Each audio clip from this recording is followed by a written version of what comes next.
Բարի երեկո սիրելի հայրենակիցներ, եթերում հարցազրույցի ժամ է։ Այսօր մենք կզրուցենք Գոքոր Եղնուկյանի հետ։ Գոքոր Եղնուկյանը ԱՄՆ Արևելյան ափի Բևերի աջակից համակարգող է եւ շատերիս ծանոթ։ Ողջույն Գոքոր ջան։ Ողջույն Ամիր ջան։ Ամեն տարի դու անպայման ոնց արդեն տեսնում եմ Երևան ես գալիս, Հայաստան ես գալիս։ Իհարկե քո բալիկի հետ ես գալիս, նաև շատ կարևոր է, քանի որ երեխան ապրելով օտար երկրում հայրենիքի հետ իր կապը պետք է անպայման գոնե ինչ որ չափ կարողանա պահպանի։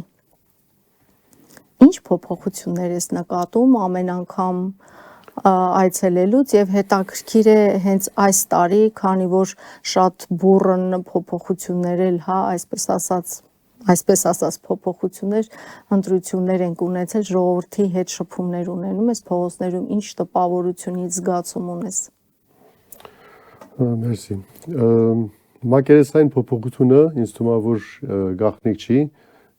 որ շատ օտարացում կա Երևանում,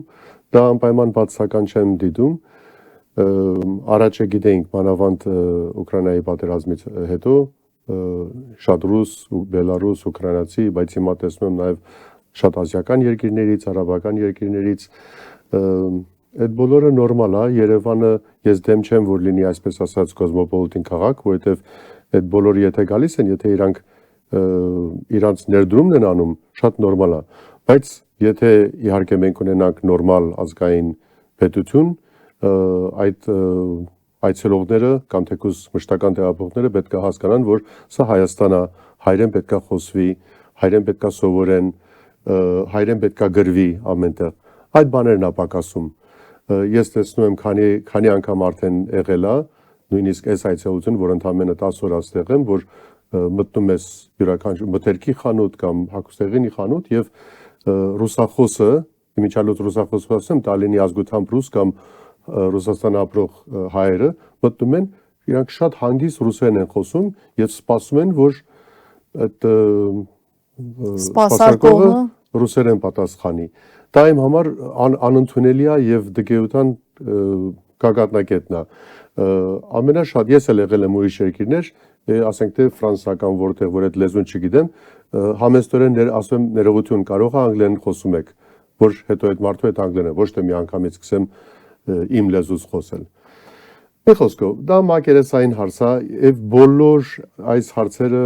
գալիս է այն բանին, որ մենք չունենք ազգային պետություն։ Եթե քո պետությունը չի մտածում, որ հայրեն լեզուն, հայրեն հտրոշը, մեր մասիսի հետ այդ բանը պահպանի, այդ օտարը ինչու պիտի հարգի։ Հետաքրքիր է, չէ, որ մենք նույնիսկ մուսուլմանական երկրներ գնալուց, թեկուզ մեր հարևան Իրան այցելելուց անպայման ինչ սովորույթ կա, պետք է անպայման գլխաշորը, դա պարտադիր է անգամ սահման եւ սահմանապահ հենց ինքը, եթե հանկարծ դա չլինի, բայց մեզ մոտ արի ու տես, որ նույնիսկ լեզվի պահպանումը, որ հենց հայը դրսում Ռուսաստանում ապրող հայը գիտի, որ էստեղ, բայց այնքան սովորական է դարձել, որ կարծես թե նորմալ է, որ ռուսերեն խոսվի։ Գոքոր, ինչ տպավորություն ունես խորհրդարանական ընտրություններից հետո ձևավորված ազգային ժողովի վերաբերյալ։ Մենք կունենանք նույն ազգային ժողովը, նույն պատկերը կունենանք, ինչ ունեինք 2021-ից 26 թվականների այդ ընթացքի ազգային ժողովը։ Ոչ միայն 21 թվից, ես կարծեմ դեռ 91 թվից։ Եթե մենք ընդունենք, որ կարծեմ քիչերը կարող են ժխտել, կամ եթե ժխտում են, չգիտեմ ինչ ասեմ, Աստված իրանց հետ, բայց մենք գաղութենք։ Այնքան ժամանակ որ գաղութենք, անկախ նրանից, որ ով է գալիս, ինչ է լինում, չի կարա լինի ազատ եւ արդար ընտրություն։ Եվ շեշտում եմ ազատ եւ արդար։ Կարող է չագերտավոր ազատ լինի, բայց հաստատ արդար չի լինի։ Տվյալ դեպքում մենք գիտենք, որ քարոզարշավը ինչքան ավելի շուտ սկսեցին ԿՊ-ենք, քան յուրաքանչյուրս ներառյալ բևերը։ Հետևաբար դա արդեն մի կողմ։ Էլ այդ տրակողը եթե ավելացնես խարդախությունները, բաները չի լինի։ Եվ այո, նույն բանը պիտի ձևավորվի։ Մուրջ մանգաղը ասխը իրար բաց տալով անցնում են։ Հետևաբար ստեղ միայնակ ձևը, որ մենք կարող ենք ունենալ առաջադեմություն, եթե լինի ինչ որ մենք ասում ենք տարիներ առաջ արմատախիլ փոփոխություն, ոչ թե միայն Նիկոլին մերժենք, ինչպես որ Սերժին մերժեցինք, այն ժամանակ սխալ է դեր, ասենք մերժի Սերժին, ոչ, Սերժը չէ, համակարգն ենք մերժում, ամբողջ համակարգը, հիմա էլ էս նույն բանը, Նիկոլի համակարգը, հիմա այդ համակարգի մեջ ով է մտնում, էդի կարող ենք վերլուծել, որ մենք օրինակ գիտենք, որ Գուրգեն Սիմոնյանները, չգիտեմ, Թաթոյանները, բաները հասկանում ենք Բաբաջանյանները, հասկանում ենք, որ ուղղակի Նիկոլի տան պայողն են, բայց այնտեղ նաև ուրիշներ կար, եթե ողջամիտ լենք հասկանանք, որ էդի արմատախիլ ենք, բայց ամեն անգամ մեր ժողովրդին խափում են եւ մեր ժողովուրդը լինի իչքան էլ որ մենք մեզ համարում ենք հանճարեղ, խելացի, ժողովրդի լեզվով ասենք քթի ծակով, բայց նաև մեր մեջ բարիություն կա, շուտ մոռանում ենք, շուտ ներում ենք, ասում ենք հայ այս անգամ կարողա տարբերել, կարողա էսի լավ տղա է երևում, նա ինչ գեղեցիկ է խոսում, այդ խոսույթով տարվում ենք։ Ինձի երբ որ ԱՄՆ-ում բազմաթիվ հայ այնտեղ ծանոթներ բաներ, բայց ասում են, նա ինչ լավ բան ասեց, ասում եմ, հա, Նիկոլն էլ ասեց Արցախը Հայաստանը ով վերջ, Նիկոլը ասեց ոչ մի մուկ, ոչ մի ձուկ, Նիկոլը ասեց էս, ահա ասելով չի։ Մենք այդ բանով տարվում ենք, գոնե մի քայլ պիտի արվի, այդ մարդու կենսագրությունը պիտի ասի, որ այս մարդը էս է արել, ոչ թե տասնյակ բաներ ասել, բայց ոչ մի բան չի արել։ Բայց մենք տարվում ենք դեր ինչ լավ բան է ասում, ինչպես լավ խոսում է, ինչպես լավ ներկայանում է, բայց սիմպաթիչնի տղա է, ասում են, չգիտեմ ում համար։ Գոկոր, բայց հիմա մեզ դիտողները կասեն, որ եթե չկա արդար եւ ազնիվ ընտրություն, ապա ինչու ազգային ժողովրդավարական բևեռը մասնակցեց ընտրության։ Ես հանկարծորեն ես այնացի որ դեմ էի, բայց միաժամանակ գիտակցում էի, որ ինչու շատերը կողմ են եւ ինչու վերջը տեղ ունեցավ։ Տեղ ունեցավ, որ մենք լսարանն ենք։ Մենք գիտենք, որ մեդիայի բլոկադա կա, մենք գիտենք, որ հանրության զգալի մասը միայն հմեկ է նայում։ Ես ծանոթներ գիտեմ, տասնյակներով ծանոթներ, ասում եմ Գոկուր, բայց ասում եմ ես չեմ լսել բևերը հմեկ, ասում եմ ընկեր մորացի, այս այն դառնա, որ Instagram կա, YouTube կա, այդ տելևիզորը մի կանալ չի 70 տարվա առաջվա սովետի, բայց չեն լսում, մարդը էդ ավարժ։ Հետևաբար սա արիթ էր, որ այդ հասարակության այդ շերտին մեր խոսքը հասանելի դառնա։ Բայց ինչպես միշտ, ինչքան էլ որ հասանելի դարձավ, նորից սահմանափակված էր եւ կողքից եղան 17 ուրիշ խանգարող։ Եվ ունեցանք այն ինչ ունենք, բայց կարծում ես այդ ձայների քանակը ինչը որ բևեռը հավաքել է դա այն է ինչ իրականում կա, որովհետև քարոզարշավի ընթացքում իհարկե ներկա չես եղել, բայց տպավորությունը ինչը ամեն օր մենք գետնի վրա տեսնում էինք, ժողովրդի կողմից կար աջակցություն բևեռին, բայց արի ու տես, որ արձանագրությունը, պաշտոնական արձանագրությունը այն թիվը, որը ներկայացվել է, բացարձակ համապատասխան չստացվեց նրան, ինչը որ նկատում էինք փողոցում։ Իհարկե խախտումները նաև հիմա կարծում եմ հենց մեկ ընտրատեղամասի, հա, ինչը որ ԲՀԿ-ի դեպքում էլ բացահայտվեց ընդամենը դա առիթ դարձավ, որ բացահայտվեց, որ համար 8-ը դրված չէ եւ հաշվի առնելով, որ մենք չունեինք այդքան վստահված անձինք, շատ հնարավոր է, դու ինչ կարծիք ունես։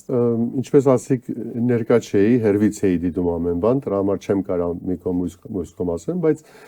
ինչ էր թիվը 5400 էր, չէ՞ մոտավորապես թե չեմ սխալվում։ 5481 չեմ կարող ասել, եթե կեղծված են, թե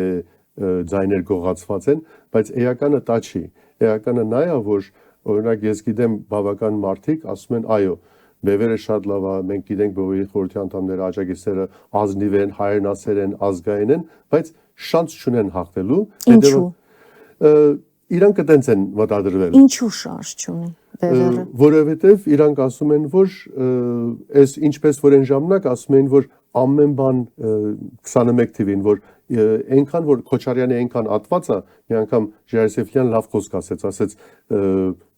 Քոչարյանը ժողովրդին ավելի է ատում, քան ժողովրդը իրան է ատում։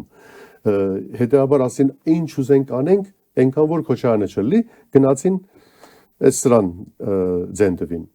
Եվ հիմա էլ էր նույն պատկերը։ Հիմա էլ նման մի բան էր, որովհետև հիմա Սամվել Կարապետյանը եկալ, վերջապես Բևերի իհարկե հաջողության հասավ, որ կարողացավ մեր հասարակությունը հասկացնի, որ Ռուսաստանը կամ ռուսամետները նույն չափ վտանգ են, ինչքան թրքամետները։ Այն հաջողությունը հասավ, բայց կարող ենք ասել որոշ չափով մեր դեմ օգտագործվեց, որովհետև Սամվել Կարապետյանը դիտվեց որպես Ռուսաստանի մարդ։ Եվ աբսուրդ այն է, որ Նիկոլը, որ ակնհայտորեն տեսնում ենք, որ համ Ռուսաստանի, համ Թուրքիայի, համ իր փոքր աղբոր Ադրբեջանի մարդն է, բայց ասում են ռուսը չլի։ Այն բանը, որ 5 տարի առաջ պայքարում էինք, հիմա ժողովուրդը ասում է, որ ռուսը չլի։ Հիմա էլ խանգարող է դա լի։ Դրա համար ասին, որ ամեն բանը լի, որ հանգարց այդ Ռուսաստանի Սամվել Կարապետյանը չլինի։ Ինձ թվում է դա էր պատճառներից մեկը, եւ իհարկե սա դիտավորյալ է եղել, սա վերևից այդ որ կառավարվում է թե Մոսկվայից թե Անկարայից, ինձ թվում է շախմատի խաղը իրանք միշտ մեր ազգային ուժերից ցավոք սրտի մի քանի քայլ առաջ են խաղում եւ նաեւ հաշվի առնենք, որ իրանք ունեն բոլոր լծակները այդ թեկուզ բեշկաները առաջ շարժելու։ Մենք համ հետ ենք համել այդ ռեսուրսը չունենք, որ խաղանք ինչպես ուզում ենք։ Ձերքենից անընդհատ բռնված է, որ հասկացնենք, որ այ ընկեր, հիմա վտանգը հիմակվա իշխանությունն է, որ ակնհայտորեն գնում է թրքացման։ Այսինքն հիմա մենք գալիս ենք մի մտայնության, մի կարծիքի, որ հասարակության մեջ խոսվում է, որ եթե Պուտինը երբ ասաց, թե Հայաստանում Փաշինյանին էր ասում, որ Հայաստանում կան քաղաքական գործիչներ, իհարկե Ռուսաստանից եկած եւ լավ կլինի, որ իրենք մասնակցեն ողջ քաղաքական process-ին ազատությամբ եւ մարդիկ հիմա ասում են, որ Պուտինը հենց ինքը պաշտպանելով դե նկատի ուներ երևի Սամվել Կարապետյանին, կոնկրետ անուն չտրվեց, բայց ասում են, որ հենց այդ խոսքի հնչեցմամբ հենց Պուտինը ինքը օգնեց Փաշինյանի եւս մեկ անգամ վերարտադրությանը։ Այո, դա ինձ թվում է, որ պարզ էր, որովհետև գիտեմ, որ Պուտինը ինչքան ատված է, որովհետև 5 տարվա առաջ շատ բան փոխվեց։ 5 տարի առաջ, երբ որ դեռ թխվածներ էինք սարքում շնորհակալություն Պուտին Ռուսաստանի դրոշը, հիմա այդ բանը ամբողջովին գրեթե բացակայում է։ Հետևաբար Պուտինը դիտվում է որպես չարիք։ Եթե չարիքը մեկին քաջալերում է, ուրեմն նա էլ է չարիք, հետևաբար հակառակը պիտի գնաս։ Այս խաղը խաղացին մեր հետ։ Եվ ինձ թվում է, որ սա ամբողջ կանխատեսված էր, ամբողջ համաձայնված որոշ չափով եւ ունեինք ինչ ունեինք։ Եվ որովհետեւ մենք գիտենք, որ Նիկոլ Փաշինյանը ինքը պատրաստ է ծառայել յուրաքանչյուրի։ Եթե վաղը չեմ իսօր Բևերը հաջողվի, որ միլիոնների գումար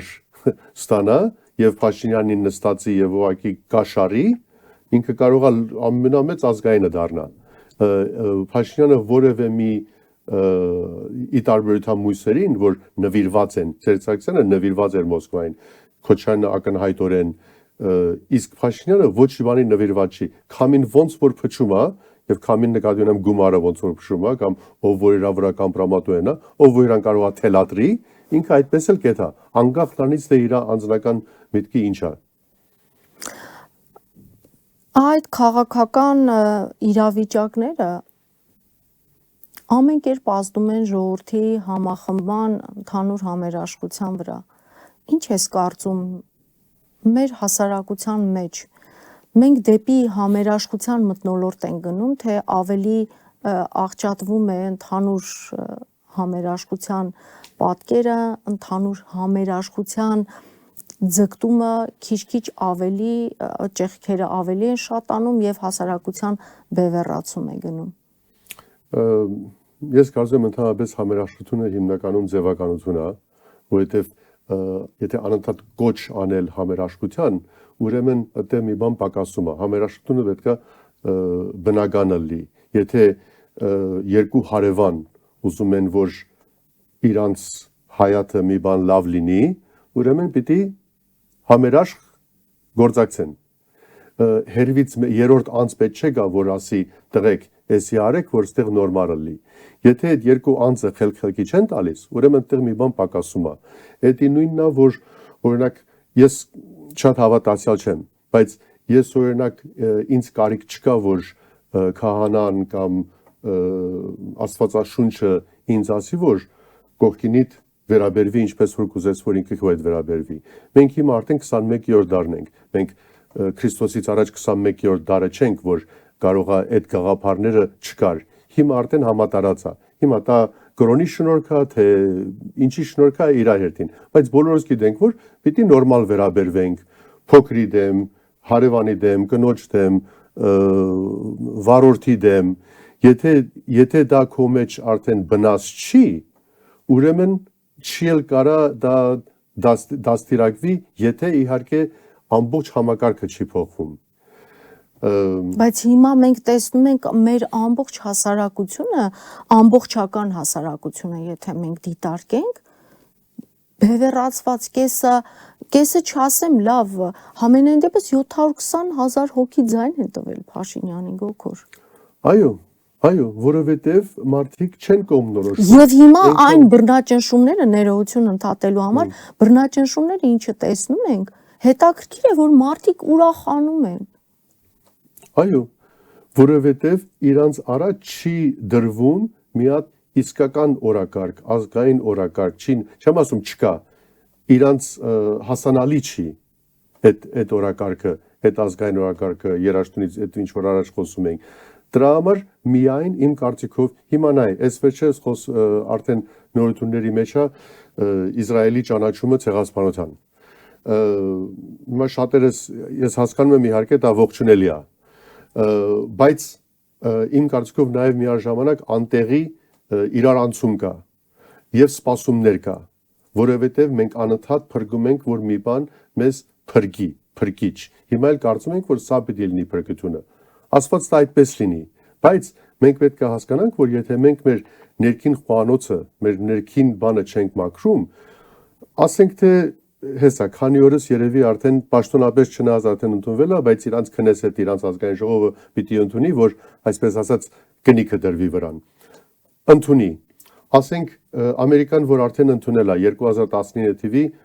կոնգրեսի երկու պալատները, ընդունել է 2021 թվի նախագահի մակարդակով, հիմա ասենք թե այս տարի միատելի, որ բոլոր 535 կոնգրեսմենները միաձայն ընդունեն, Ֆրանսիան ընդունի, Գերմանիան ընդունի, չգիտեմ, Իսլանդիան ընդունի, եթե մենք դեր այստեղի ներողություն արտահայտած, այստեղի անասունից չենք բրծել, չենք ազատվել եւ չեմ պիտակավորում մի անձ, անասունը կադյուն եմ այդ ընդհանուր այդ փչացած այդ համակարգը, ինչ հոգուտ ունի դրսերում ինչ է ալում, ուրեմն մենք պիտի սպասենք, որ դրսից մեզի այդ դրամարը ասում եմ, դրսից այդ համերաշխության բանը չի լինի, եթե մեր ներքի չկա, մենք պետք է ազգովի գիտակցենք, որ սա վատ է, սա լավ է, վատից հեռանանք, վատը քանդենք, վատը արմատախիլ անենք, որ շանցնանք, որ այդ գեղեցիկ ծաղիկը արանքներից ծլի։ Բայց ամեն օր, երբ հայ մարդը արթնանում է, ամեն օր առավոտը սկսում է ինչ որ վատ բանով, որ էլի բերում է պառակտում, ինչ կերպ պետք է ժողովուրդը կարողանա այդ համերաշխության եզրեր գտնի, ինչ կերպ կարողանան մարդիկ հասկանալ, թե որն է ազգային օրակարգը, որովհետև ամեն օր իրական հայ սրտի ճիճը խլացվում է եւ ինչ որ այլ աղմուկներ են։ Այո, այլ աղմուկները հենց այդ շեղումներն են։ Ես կարծում եմ, որ պետք է ավելի կենտրոնանանք մի բանի վրա, իհարկե չանտեսենք ինչ լինում է աշխարհով մեկ, դա լինի Պարսկաստանու Իրանի պատերազմը, թե դա լինի Ուկրաինայի պատերազմը, թե դա լինի Իսրայելի ճանաչումը, թե դա լինի ՆԱՏՕ-ի համաժողովը անկերով, այս բոլոր բաները պիտի հաշվի առնենք, բայց նաև պիտի հաշվի առնենք, որ դա մեր ձեռքը չի։ Մենք չենք դա ղեկավարողը, բայց մենք պետք է ղեկավարենք ով է մեզ ուզում ղեկավարի։ Մենք այդտեղից պետք է սկսենք եւ միայնակ մեր խոսույթը, մեր թիրախը պետք է լինի մեր աբիկար իշխանությունը, չիշխանությունը։ Եվ այդ դրա վրա կենտրոնանանք։ Եթե ընդունենք, այն որ չի ընդունում, այն որ ասում է, օ, բան, վերևը Աստված ներքևը Նիկոլ, այդ մարդուց ուրեմն պիտի ինչ ասես, պիտի ձեր քաշես, չի կարող ապատայի որևէ մի ամենաքաղաքագետ հասարակությունն էլ միաձայն ճիշտ որոշում չի կայացնում։ Բայց ես համոզված եմ, որ ողջամիտը այդպես է, եւ եթե թիրախը լինի մեկ, եթե նպատակը լինի մեկ, միգուցե կարող ենք հաջողության հասնել։ Դա էլ իհարկե գարանտիա չի, բայց կարող ենք հասնել։ Բայց երբ որ մենք խոսում ենք մի օր սրանից, մի օր սրանից, մի օր սրանից, մի օր սրանից, այն բաները, որ մեր ձեռքը չի, գլխավոր նպատակը մոռանում ենք։ Ես շատ անգամ բան ծանոթներ, ընկերներ, բարեկամներ, որ հարցնում են, բայց ո՞նց կողմնորոշվենք, նրանք ասում են, սա էլ լավ բան ասում, սա էլ լավ բան ասում։ Ես ասում եմ երեքա չափանիշ ընդամենը, որ մենք պետք է լինենք պարտադիր է եւ լինենք մեր 1918 թվի հանրապետության իրավահաջորդը։ Արցախը պետք է լինի Հայաստանի անբաժանելի մաս, միանգամից, ոչ թե անկախանա, հետո միացնենք, չգիտեմ ինչ այդ խաղերը։ Նոյեմբերի 9-ի հայտարարությունը, ոչ պայմանագիրը, շատ հաճախ սխալ է նշվում պայմանագիրը, դա պետք է ամբողջովին անտեսվի։ Այդ երեք բանը, եթե որևէ մի կառույց, որևէ մի անձ, որևէ մի կուսակցություն, եթե այդ երեք բանը կարողանում է ասի, ուրեմն կարող ես այդ մարդու հետ համագործակցել։ Բայց մենք տեսնում ենք, մեկը 3-ից 2-ն է ասում, մեկը 1-ն է ասում, մեկը 3 ասում է լղոզված ձևով։ Շատ պարզ բան է այսի, 18-ի իրավաճորդ է թե չէ, սա քննարկելու հարց չի, սա փաստ է։ Եթե այդ բաները դնենք առաջը եւ տեսնում ենք, որ հիմակվա իշխանությունը բնականաբար այդ 3-ից էլ է անտեսում, ուրեմն դա հայամետ իշխանություն չի։ Ուրեմն դա պիտի փոխվի։ Հեղափոխությամբ եւ հեղափոխությունը անպայման չի նշանակում զինյալ հեղափոխություն։ Շատ տարբեր ձևով կարող է լինի, բայց պետք է լինի հեղափոխության։ Անգլերեն ասում են revolution, եւ revolution-ը evolution բառի ծագում է։ Evolution-ը դանդաղ որոնվում է հազարամյակներ դանդաղ։ Revolution-ը արագացված էվոլյուցիան է։ Եվ մեզ դա պետք է էվոլյուցիա։ Մենք հազարամյակներ չունենք, ոչ էլ հարյուրամյակներ, ոչ էլ մի քանի ամյակներ։ Գոկոր, հիմա շատ կարևոր մի մանի առաջ են կանգնած, փաստի առաջ են կանգնած։ Ադրբեջանը ամեն օր այսօր էլ Բայրամովը էլի պնդել է, որ պետք է Հայաստանի սահմանադրության մեջ փոփոխություն կատարվի, եթե չկատարվի, խաղաղության պայմանագրի ստորագրում չի լինի։ Եվ այդ պայմանը այն է, որ Հայաստանի սահմանադրության մեջ Ադրբեջանի նկատմամբ տարածքային նկրտումներ կան, տարածքային պահանջներ կան։ Ինչ է պետք է անի ժողովուրդը, հաշվի առնելով, որ քաղաքացիական պայմանագիրը Փաշինյանը եկել է իշխանության հենց այդ դեվիզով, հա, որ ես խաղաղություն եմ բերելու, տեր կանգնիր քո խաղաղությանը։ Ցավոք սրտի այդ խաղաղության դրույթը շատերը հավատացին, որ իսկապես դա խաղաղություն կբերի, բայց Արմեն ջան, պատասխանս նույնն է մնում։ Անկախ տնից թե Բայրամովը ինչ է ասում, թե Անգլիայի թագավորը ինչ է ասում, մենք մեր անելիքը պիտի անենք։ Այնքան ժամանակ, որ մենք կարող է թե կամ փոքրամասնով կամ մեծամասնով այդ Ադրբեջանի պահանջները չընդունենք, բայց երբ որ քո պետությունը դա ընդունում է, դու հաշվի չունի։ Հետևաբար պետք է պետությունը փոխվի, ռեժիմը պետք է փոխվի։ Դա է բոլոր բաների պատասխանը։ Դրա համար այդ եմ ասում, որ թիրախը մեկը պետք է լինի։ Ես չեմ կարող մտահոգվեմ, որ Թրամփը այսօր ինչ ասեց, Բայրամովը ինչ ասեց, կամ վերլուծեմ, մեկնաբանեմ, որ սա եթե էսենց է, սա եթե այնենց է, որովհետև ճիշտը որ ասենք, ամենազարգացած, ամենագիտուն քաղաքակետը վերլուծաբանը ընդհանրապես կրահում է, ինչ կարա լինի։ Մեկ-մեկ ճիշտ է դուրս գալիս, մեկ-մեկ սխալ։ Բայց դու մի բանը, որ դու կարող ես ղեկավարել, յուրաքան 2 միլիոն հայ, 3 միլիոն, թե չէ աշխարհասփյուր 10 միլիոն հայը, մենք չենք կարող Թրամփի որոշումը ազդենք կամ Բայրամովի որոշումը ազդենք։ Բայրամովը այդ մարդը անում է ինչ որ իրան ձերա տալիս։ Մենք պետք է մեր ներքին հարցը լուծենք։ Հետո արդեն համարձակորեն մեր ղեկավարությունը Բայրամովին ասի գնա հանգիստ տեղդ նստի։ Ներքին հարց լուծել, այսինքն մեզ իրական իշխանափոխություն է պետք, որը Իշխանափոխություն, դու հեղափոխության միջոցով միայն իսկ հեղափոխություն դու ռեալ համարում ես Հայաստանում, քանի որ եթե անգամ հիմա մանդատները վերցնելու առաջարկը այդ խնդիրը, որ դրված էր խորհրդարանական ընդդիմության առջև, իրենք պատճառաբանում էին, որ եթե մենք ժողովրդին դուրս հանենք փողոց, բախումներ կլինի եւ ժողովուրդը վնաս կկրի, բայց հեղափոխությունները հիմա հարց է առաջանում։ Հեղափոխությունը այդպես ընդհանրապես տարբեր երկրներում եւ պատմության մեջ հեղափոխությունները առանց խոչընդոտ, հա, անցել են, թե 18 թվականի ոնց Փաշինյանն է ասում, ձեռքերը վեր, խաղաղ, հանգիստ հեղափոխություն։ Բեմադրություն եւ հեղափոխություն չխառնենք իրար, շատերը գիտակցեցին,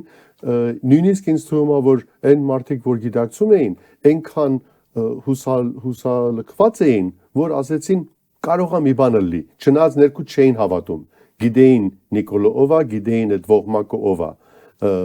բայց ասում էին, որ կարող է մի բան լինի։ Հիմա մենք պետքա ավելի վճռական լինենք, որ կարող է, մարող է, չկա։ Մենք պետք է արդեն ժողովրդական լեզվով ասենք, թացը չորից հասկանանք։ Եվ մենք այդ շնորհքը ունենք, որովհետև մենք այն հասարակությունն ենք, որ անցել ենք Սովետ միության, երկաշարժ, Արցախյան պատերազմ, քառօրյա պատերազմ, 44-օրյա պատերազմ, շրջափակում, Արցախի հանձում, գիտենք, մենք ենթագիտակցաբար թեկուզ այդ բաները հասկանում ենք, բայց ուղղակի պետքա զգոն այդպես մնալ եւ այդպես շարժվել առանց շեղվելու։ Նույնիսկ այն ձիերի բանը որ դնում են, որ մեր թիրախը տեսնենք, ստեղից ընդեղից մեզի չխանգարեն։ Ձին երբ որ էդի հանում է շեղվում է։ Մենք պետք է այդպես նայենք։ Հիմա կարող է էդի ասես, որ մի քիչ գուրորեն է, բայց ես թվում է, որ ժամանակն է հասել, որ մի հատ թիրախ ընդրենք եւ այդպես գնանք։ Թե չէ, այո, ժողովրդի մի մասը ասում է, ինչ վատ է, ասում է, արևտուր կանենք, ասում է Թուրքիայի հետ։ Մեկը ասում է, արդեն էլ հոգնել ենք պատերազմից։ Հա ճիշտ է, բայց կարծում ենք, որ ասենց ավելի լավ պիտի լինի, ասենց որ շարունակվի, տարին մի քանի անգամ պիտի ըստեղ խփեն, մի հատ ոչխար պիտի գողանան, մի հատ գյուղացու պիտի սպանեն, մի հատ զինվոր պիտի անհայտանա, մի քանի կիլոմետր ստեղ պիտի կորցնենք եւ ասենց տարիներ շարունակ պիտի գնա։ Ավելի լավ է, ինչքան էլ որ սա տահաճ թվա, ավելի լավ է այդ ամեն բանը միանգամից լինի, ինչ որ հազար ներողություն ես, բայց ինչ որ պիտի զոհաբերենք, բայց իմանանք, որ արջևը գարուն կա։ Եվ քո տարբերակը լուծման։ Հաշվի առնելով իրողությունները, հաշվի առնելով ցանկությամբ չեմ ուզում, որ մենք ավարտելով իհարկե հաղորդումը, որովհետև ցանկությունները պետք է իրողության հետ նաև, հա, մենք զուգահեռ ենք։ Ցանկության մասին չի խոսքը, նրա մասին, թե կոնկրետ այս իրավիճակում հաշվի առնելով մեր հասարակության բաժանված, այսպես բևեռացված վիճակը, հաշվի առնելով արտաքին մարտահրավերները եւ հաշվի առնելով, որ աշխարհը չափից դուրս անկայուն է եւ որևէ նույնիսկ ԱՄՆ-ի նման գերտերության նախագահի խոսքերը արդեն կարծես հիմք չեն, կարծես չէ, դա արդեն փաստ է, որովհետեւ տեսնում ես 60-օրյա ինչ որ ժամկետ է տրված համաձայնագիր կնքելու եւ ինչ որ հարցեր լուծելու Իրանի հետ եւ հանկարծ էլի տեսնում ես, որ խախտվեց, նորից երկու ստեկ կա հարցակում, այսինքն որևէ մեկի կողմից ընդհանուր աշխարհում որ նայում ես չկա վստահություն, որ այդ խոսքը կպահվի եւ այս ամենը հաշվի առնելով, այս ամենը դիտարկելով, վերլուծելով քո լուծման տարբերակը։ Քանի որ ամեն տեղից մեզ շեղում են, ինչպես որ մի քանի անգամ շեշտեցի, դրա համար ես կարծում եմ, որ մեր խոսույթը նկատի ունեմ հենց խորհրդի եւ ինչու՞ չէ ակտիվ աջակիցների պետքա մեկը լինի։ Երբ որ մի քանի բան է լինում, հասարակության համար դա դժվար է։ Եթե ես օրական, չեմ, իմ արթուն եղած ժամանակի 20%-ը նվիրում եմ հետևել նորությունների, մեկը 15% է, իսկ հասարակության մեծ մասը կարող է 1% է, կարող է մի հատ վերնագիր է կարդում կամ տա էլ չի կարդում։ Ասում է, ես իմ ճարը տեսնեմ, իմ ընտանիքիս բանեմ։ Հետևաբար, եթե դու այդ մի հատ վերնագիրը պիտի տեսնի, կամ այդ մի հատ հոդվածը պիտի կարդա, կամ մի հատ տեսահոլովակ պիտի նայի, թող այդ բանը բոլորը մի բան անեն, մի հատ խոսույթ ունենան, որ մենք պետքա ազատվենք մեր այս ապիկար ռեժիմից եւ ստեղծենք ազգային պետություն։ Իսկ եթե դու ասում ես, Պարսկաստան, Իսրայել, Բելգիա, այն մարդը արդեն խառնում ասում, էլի նորից էլ սկսեց չեմ ուզում քաղաքականությամբ հետաքրվեմ, բայց եթե անընդհատ այդ գոնե մեզանից լսեն մի ուղղությամբ քարոզ ասեմ, կարող ապատայի շանս կա, որ ավելի միավորվեն, ավելի հասկանան մեր թիրախը ինչա։ Իհարկե գարանտիա չի եւ գնալով դժվարանում է։ Հաղորդումը սկսելուց առաջ խոսեցինք, մենք ինչքան բանով ենք անցել, միայն ասա, մենք միշտ կարծում ենք, որ սա վերջն է։ Ես հիշում եմ նոյեմբեր 9-ը 20 թիվը բոլորս կարծում ենք վերջն է, հետո շրջափակում եղավ, հետո Արցախի հանձում եղավ, հետո էլ բազմաթիվ ուրիշ բաներ եղան եւ տեսնում ենք, որ անընդհատ վերջն է։ Ժայսեֆյանյանը մի հատ լավ խոսք ունի, ասում է հայ ժողովուրդը, ասում է այն ժողովուրդն է, որ հրաբուխի պես է, կարող է տարիներ, տասնամյակներ այտենց հանդարտ մնա, մեկ էլ այդի։ Ես դրա մեջ հավատում եմ, որովհետեւ դա մենք ապացուցել ենք հենց սովետի տարիներին մենք դա ապացուցեցինք Փետրվարյան ապստամբության ժամանակ միայնակ ազգն էինք, որ ապստամբեցինք կայացած արդեն Սովետ միության հետ, դա եղավ 65 թվականի արդյունքը, իհարկե ցածկում եմ, արանքում բաներ եղել են, դա եղավ 88 թվին, մենք տեսանք ինչ եղավ, այն օրը մի հատ ուկրաինացու հետ էի վիճում, որ ասում է մենք միայնակ ասում է սովետական հանրապետությունն էինք, որ ռեֆերենդում կազմակերպեցինք եւ 90%-ով ես էլ ասի 1980, բայց Հայաստանը դա արել ձեզանից մի տարի առաջ եւ 99.5%-ով։ Սա պետքա հիշենք եւ մենք պետքա միշտ մեր լավը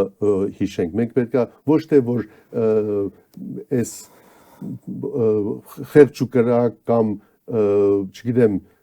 գովանք մի հատ օլիգարխի, որ մի հատ լավ մեքենա ունի, մի հատ լավ բան ունի, մենք պետքա մեր լավ մեծերը անընդհատ օրինակ տանք, մենք պետքա նաև էդի պետքա վերաբերենք մեր երբ որ ասում ենք Հայաստանը ծով չունի, Հայաստանը էս չունի, Հայաստանը այն չունի, Հայաստանը ամեն բան ունի, Հայաստանը հարստություն ունի իր հանքերով, Հայաստանը հարստություն ունի իր բնական ռեսուրսով, մարդկային ռեսուրսով, դրա համար մենք գիտենք, որ աշխարհով մեկ հայերին են օգտագործում որպես ռուսերեն բառով այտիչնիկները, մենք այդ ռեսուրսները ունենք, բայց չգիտեմ ինչի, մենք ասում ենք, մենք ծով չունենք, մենք այս չունենք, մենք այն չունենք, փոխանակ ասենք մենք ինչեր ունենք։ Այսօր երեք խոսում էի աղբորս հետ, իմացա, որ Նյու Յորքի անկախության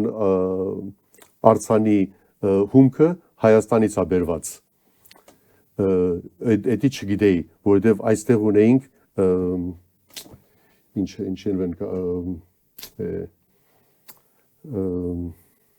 պղինձը այստեղից է բերված, որ հիմա